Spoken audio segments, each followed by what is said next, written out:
आरती पुष्पों की माला श्री रघुनंदन अवध भुवाला। दूसर आरती दशरथ नंदन भक्त उबारनो असुर निकंदन। आरती कीजे दूसर आरती तीसर आरती प्रभुवन मोहे रतन सिंहासन राजा राम जी को सोहे। चौथी आरती चहुयुग पूजा देव निरंजन स्वामी और न दूजा।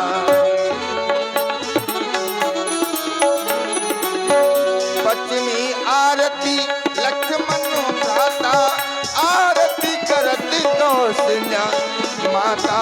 छठवीं आरती जय ऐसी तू प्रहलादो विभीषण जैसी। सतवीं आरती राम जी को पावे जो प्रभु राम जी की आरती गावे। आरती गावे शीश झुकावे हस बैकुंठ परम पद पावे। श्री रघुबर कोमल कमल नयन की आरती शुभ कीजिए। आरती शुभ कीजिए।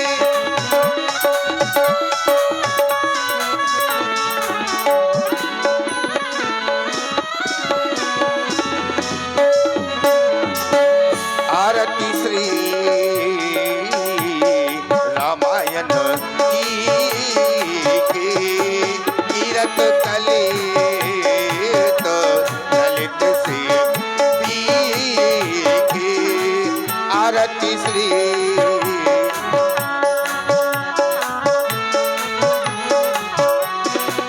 गावत ब्रह्मा दिक मुनि नारद वाल्मीकि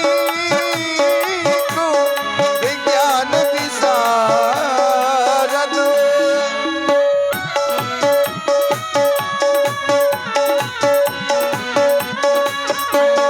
सुख सनकादि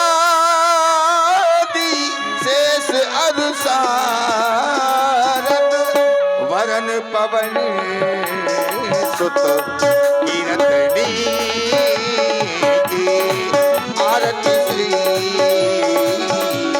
रामायण की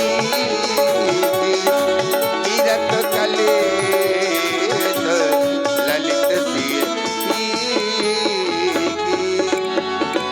बोलिए प्रभु रामचंद्र की। बोलिए लखन लाल की। बोलिए हनुमान जी महाराज की जय हो। और ध्यान दे हमारे भाई सुरेंद्र महाराज जी, आप हमारी आवाज सुन रहे हो तो आकर के हमसे मिले। और भाई कार्यालय में जो लोग बैठे थे भाई वो भी अगर हमारी आवाज सुन रहे हो तो शीघ्र हमारे समीप में आवे जो कार्यालय में बैठे थे और आकर के हमसे थोड़ा मिल ले, क्योंकि हमारे हृदय प्रधान जी आपको याद कर रहे हैं। अति शीघ्र आप आवे। धन्यवाद। सर्वप्रथम उच्च स्वर में आप लोग जय घोष करें। देखिए ये भगवान ने जो हाथ दिए हैं केवल भोजन के लिए नहीं है, कभी कभी इनसे भजन भी हो जाना चाहिए। और आज जैसा अवसर मिला है, जिनको भगवान ने हाथ दिए हैं उठाए दोनों हाथ। अब भगवान देखेंगे किनको किनको हाथ दिए हैं। अगर एक दिए हो तो एक ही उठा लेना, जरूरी नहीं। अब जब दो नहीं दिए तो कहां से उठाओगे। लेकिन चोरी न करना। अगर भगवान से चोरी की तो हो सकता है अगले जन्म में विनय हाथ वाला बनाते हैं कि नहीं, लेकिन उठाना अगर दिए हैं तो चोरी बिल्कुल नहीं। बजाय जोरदार से ताली और थोड़ा जोरदारी से। अरे फिटर फिटर इतने लोग बैठे, अरे जोरदारी से बजाइए। बोलिए श्री लीला बिहारी सरकार की। बोलिए श्री लखन लाल की। बोलिए श्री अनंत बलवंत हनुमंत लाल की। बोलिए श्री यज्ञ नारायण भगवान की।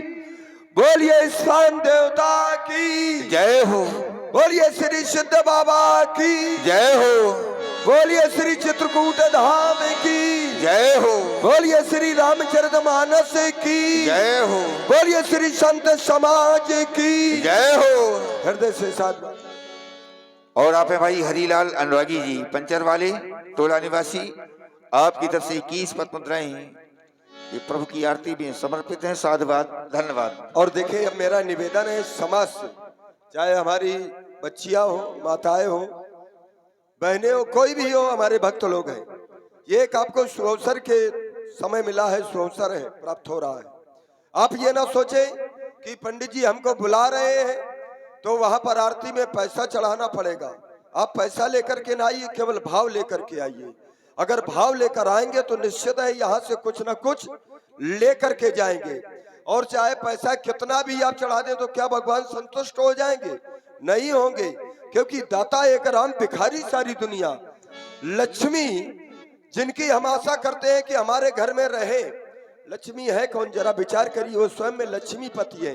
तो जो भी श्रद्धा सुमन यदि भगवान के चरणों में यदि भेंट भी करना है तो केवल ये भाव रखें कि भगवान तेरा तुझको अर्पण, क्या लागे मेरा ये तेरा है और तेरे के ही समर्पित है, ये भाव लेकर आए। लेकिन आए सभी लोग, क्योंकि ये मानव का शरीर है, इसका मित्रों कोई ठिकाना नहीं है। चलते चलते व्यक्ति के चपेटा लगता है और काम हो जाता है। लेकिन जो यहाँ पर भगवान को साक्षी मान करके जो पूजा पाठ करता है, वही केवल वहां पर हमारा साथ देता है। बाकी जितने ये नाते रिश्तेदार हैं, ये सब माया का परिवार है, ये सब यहीं तक साथ देता है, वहां कोई नहीं साथ देता। जहाँ पर हमें आपको जाना है तो आए और एक अच्छे संस्कार लेकर के यहाँ से जाए। ज्यादा समय नहीं, केवल हम 5 मिनट का समय लेंगे आपसे। और ये सर आवत अत घटना, ये भी हम जानते हैं, ये सरोवर ऐसा है, चाहे जितना हम बुलाएं इसमें वही गोता लगा पाएगा जिस पर राम जी की कृपा होगी। आपके ग्राम में इतना बड़ा ये आयोजन हो रहा है, हो सकता है बहुत से अभागे हों जो कि इस आयोजन में सम्मिलित ना हो पाएंगे। इन सभी भाइयों को भाई देखिए हृदय से बहुत बहुत साधुवाद है। और चित्र ही व्यक्ति का चरित्र बता देता है। अपने आप जान जाएंगे कि इनके घर में पूजा पाठ होती है कि नहीं होती है, ये कैसा आहार करते हैं, इनका कैसा व्यवहार, चित्र बता देता है। तो हृदय से साधुवाद है इन सभी बच्चों का जो यहाँ पर भगवान की मंगल आरती में सम्मिलित होने के लिए आए हैं। और देखिए मैंने कहा यहाँ से संस्कार पढ़ते हैं। मैंने देखा है कई स्थानों पर हमारे बूढ़े बुजुर्ग बेचारे आरती करने के लिए आते हैं। अब जरा ध्यान से देखना, अभी एक जगह पर हम गए, आरती करने के लिए आए तो उनको ये ज्ञान नहीं था कि हम बाएं से दाएं आरती को घुमाएं कि दाएं से बाएं करें। अब इसमें उनका दोष थोड़ा है, उनका दोष है माता पिता का, क्योंकि कभी जब देवालय में ले ना जाएंगे अपने बच्चों को, आरतियां कराएंगे नहीं, अगरबत्ती जलवाएंगे नहीं, तो ये संस्कार कहाँ से पढ़ेंगे? शिक्षा तो आप विद्यालय में दिला सकते हैं, लेकिन संस्कार ऐसे ही आयोजनों में पढ़ेंगे। घर के बूढ़े बुजुर्ग यदि प्रातः काल उठ करके देवालय में जाकर के 2 अगरबत्ती लगाते होंगे तो ये बच्चों को बताना और सिखाना नहीं पड़ेगा, अपने आप गुण आ जाएंगे। और वही घर के बूढ़े बुजुर्ग प्रातः काल उठ करके पंडित जी गिलास में गिलास यदि लड़ाते होंगे तो ये भी बच्चों को बताना ना पड़ेगा। तो वह एक अच्छे संस्कार यहाँ से ले जाएं। ये जबरदस्ती का विषय नहीं, ये श्रद्धा का विषय है। हृदय से बहुत बहुत साधुवाद। भैया थोड़ा जल्दी जल्दी करो, भक्त बहुत है। हाँ, भगवान का सानिध्य वही प्राप्त करता है जिनका मन निर्मल होता है। निर्मल मन जन सो मोहि पावा, अब मोहि कपट छल छिद्र न भावा। जिसका मन निर्मल होगा वही भगवान का सानिध्य प्रयास चाहे जितना करे नहीं प्राप्त कर सकता। सानिध्य आएगा यहाँ पर इस सरोवर में स्नान करने के लिए, लेकिन उसको जाड़ा लगने लगेगा। जड़ था जाड़ विषम और लागा, तो गयु न बज्जन पावा भागा, स्नान ही न कर पाएगा। ये सुंदर सरोवर में जो रामचरित रूपी सरोवर है, क्योंकि उसको जाड़ा भगा ले जाएगा। तो आए बढ़िया सुधी समाज है। हम नहीं कहते कि आप पैसा लेकर के आए, भगवान ने ये शरीर दिया है। सबसे बड़ा तो भगवान का ये उपकार हमारे ऊपर ये है कि 84 लाख योनियों में हमें कोई जानवर नहीं बनाया, किचुआ नहीं बनाया, नहीं पता नहीं किसी के पैर के नीचे। यही सबसे बड़ा उपकार है कि ये मानव का शरीर, बड़े भाग मानुष तन पावा, ये मानव का शरीर बनाया। दूसरा उपकार ये सुरक्षित है, हाथ पैर हमारे सुरक्षित है। बड़ी बड़ी आपदाएं आती हैं, भगवत कृपा होती है, सब चली जाती हैं। क्योंकि जब हम भगवान को करते हैं तो भगवान हमारे लिए करेंगे, ये निश्चित है। और भगवान के लिए यदि हम आप ना करेंगे तो भगवान से कभी आशा भी ना करना, क्योंकि बोए पेड़ बबूल का, अब आशा करें कि आम हो जाए तो आम नहीं हो सकता। तो वहां यदि भगवान के प्रति आपका समर्पण भाव है तो भगवान भी कहते हैं कि जो मेरे प्रति समर्पण रखता है तो मैं उसके प्रति भी समर्पण रखता हूँ, और उस प्रकार से समर्पण रखता हूँ जिस प्रकार से करऊं सदा तहिके रखवारी, जिम बालक राखे मातारी। मैं उस प्रकार से उसकी रक्षा करता हूँ, मैं उसके लिए माँ भी बन जाता हूँ। जो यदि मेरे प्रति समर्पित रहता है तो हृदय से साधुवाद है। लीजिए, आचार्य प्रवर गोस्वामी तुलसीदास जी महाराज ने जिन महापुरुषों की पावन वंदना श्री रामचरितमानस में की है, उन्हीं महापुरुषों की पावन वंदना हमारे परम पूज्य व्यास जी महाराज जी के द्वारा आप लोग श्रवण करें। और यहाँ पर मानस वंदना न हो बंद, आप लोगों के द्वारा भी यही केवल क्रम है। जिन्हें भी आरती करना है, आप लोगों के द्वारा भी आरती का क्रम न हो बंद। और हम आपको विश्वास दिलाते हैं कि जब तक आपका सहयोग रहेगा तो हम कलाकारों के द्वारा लीला भी ना होगी बंद। तो लीजिए, प्रस्तुत है श्री रामचरितमानस वंदना। भैया सहयोग के लिए आ जाइए, कोई मनोज भैया। हाँ आए, देखिए ये बच्चे, अरे बहुत अच्छा लगता है हमें ये बात। ये छोटे छोटे बच्चों को बंदों बाल रूप सोई राम, ये स्वयं भगवान। जिन जिन भक्तों को आरती में शामिल होना है वो भक्त आकर के भगवान श्री राम की आरती करे।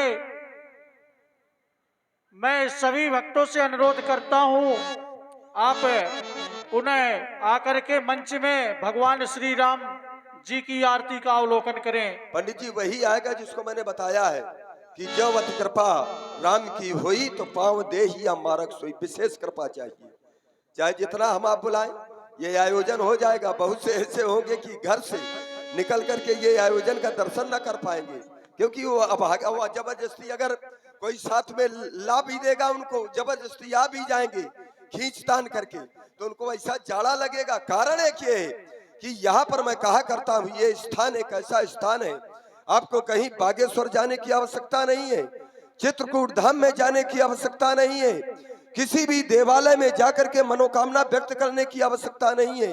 ये आपका ऐसा पावन स्थान है मित्रों कि यहाँ पर आप जो पूजा जब तक आप करेंगे तो यहाँ पर प्रत्यक्ष फल आपको देखने को मिलेगा। लेकिन हृदय में विश्वास होना चाहिए, क्योंकि बिन विश्वास न एको सिद्धि। आप अन्य तीर्थ स्थानों में जाकर के यदि पूजा पाठ करेंगे तो हो सकता है आगे आने वाले समय में आपको उसका फल देखने को मिले। लेकिन व्यास जी यहाँ पर आचार्य प्रवर की वाणी है कि